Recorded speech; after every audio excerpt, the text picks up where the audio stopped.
In the early 80s, Iron Maiden almost did something that most of the fans do not imagine the band doing today. And no, I'm not talking about them going funky.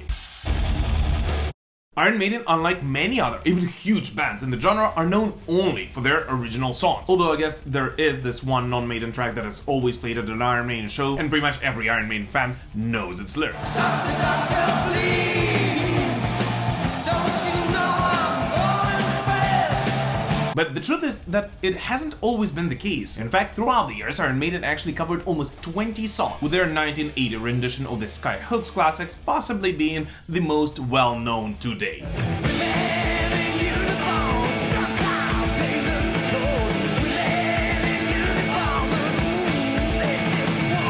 But the truth is that despite Women in Uniform being recorded and released specifically to promote the second leg of their Iron Maiden tour, and it also featured the very first music video Iron Maiden have ever recorded, this track actually has been played live only a couple of times. And although, especially in the early days when the band simply did not have that many originals, covers have been pretty much an essential part of an Iron Maiden setlist, only one of them has been played more or less consistently for more than 5 years. And has actually been performed by more Iron Maiden band members than most of the originals.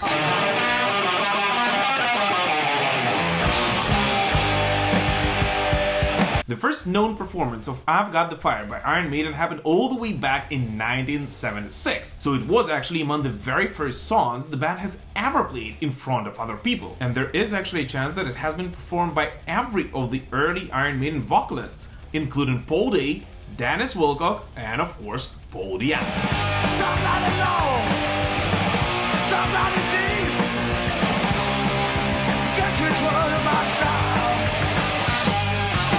But the funniest thing is that during pretty much the same period, the future Iron Maiden vocalist Bruce Dickinson actually sang in a short-lived project called Shots, with which during their live appearances they, surprise, surprise, mostly played covers on Montrose. Nice! But either way, in the early years of Iron Maiden, before the band released any of its albums, and before they simply had many songs which were well recognized by the crowd, I Got the Fire, the title for which, by the way, they tweaked just a tiny little bit, was not only frequently performed by Iron Maiden, but it was also considered to be the classic concert closer for the band. And you know how I said it was performed by every early Iron Maiden vocalist? Well, at least on a couple of occasions, it was even sung by Steve Harris. I've not really done it before, so you have to bear with me on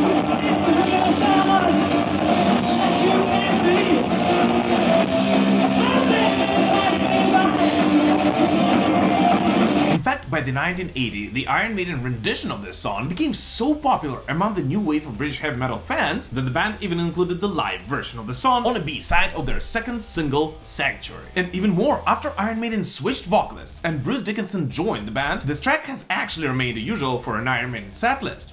And I guess the fact that Bruce Dickinson has most likely performed it quite a lot a couple of years ago has helped a lot.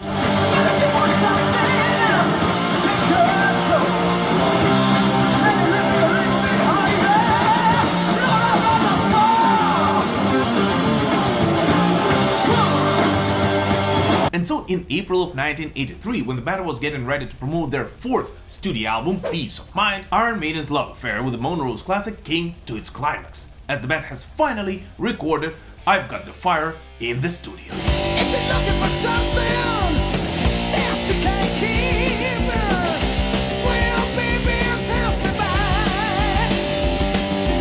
And so 6 years after playing it live for the very first time, the band almost made this song their own.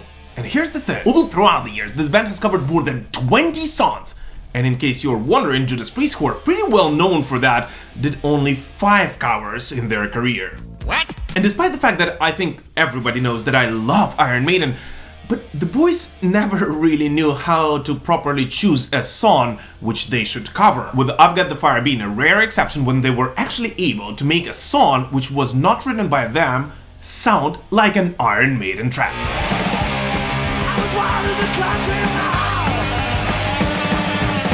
But the craziest thing is that after playing it live for more than 5 years, and after honoring I've Got the Fire with a studio recording, the band has actually performed it on stage only twice, with the last time being the day after Peace of Mind was released.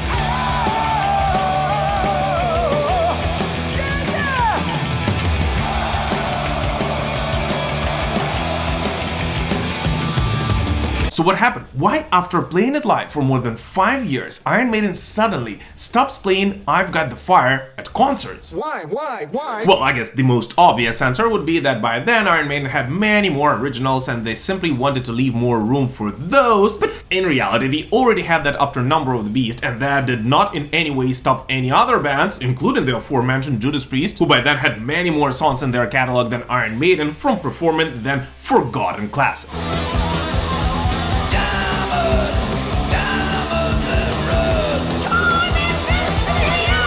And so, in my opinion, the actual reason why Iron Maiden stopped playing I've Got the Fire live was, well, Bruce Dickinson. Because if we take a look at the earliest Iron Maiden versions of I've Got the Fire, we can hear that even though they were significantly more chaotic and I guess more all over the place, they've had so much energy and aggression in them that it simply did not sound like a Montrose song. And if we're being very honest, and everyone knows I love Bruce Dickinson and for me he's the voice of Iron Maiden, but the studio version of I've Got the Fire actually sounds like Iron Maiden are covering someone. And Iron Maiden, who by then were already on the way to becoming one of the greatest heavy metal bands on the planet, simply could not be performing a cover version of a song without making it sound like their own.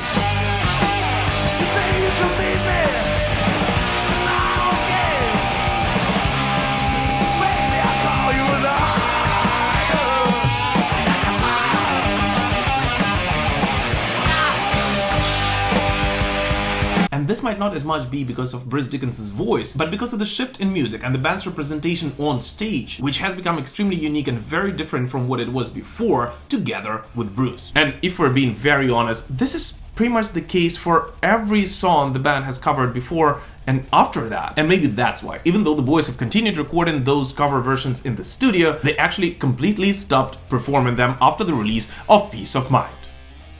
And yes, a drunken performance of Deep Purple's Smoke on the Water does not count.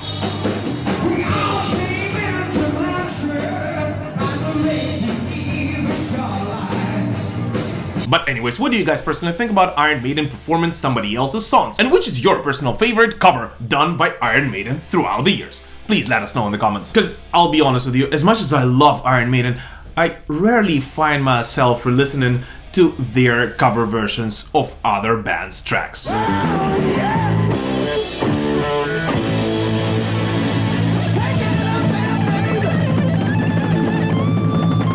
As always, thank you so much for watching, guys, and thank you so much for supporting me, this show, and Ukraine through this very, very difficult time. Just know that your support means the world to me and every Ukrainian metalhead. We will prevail. Slava Ukraini!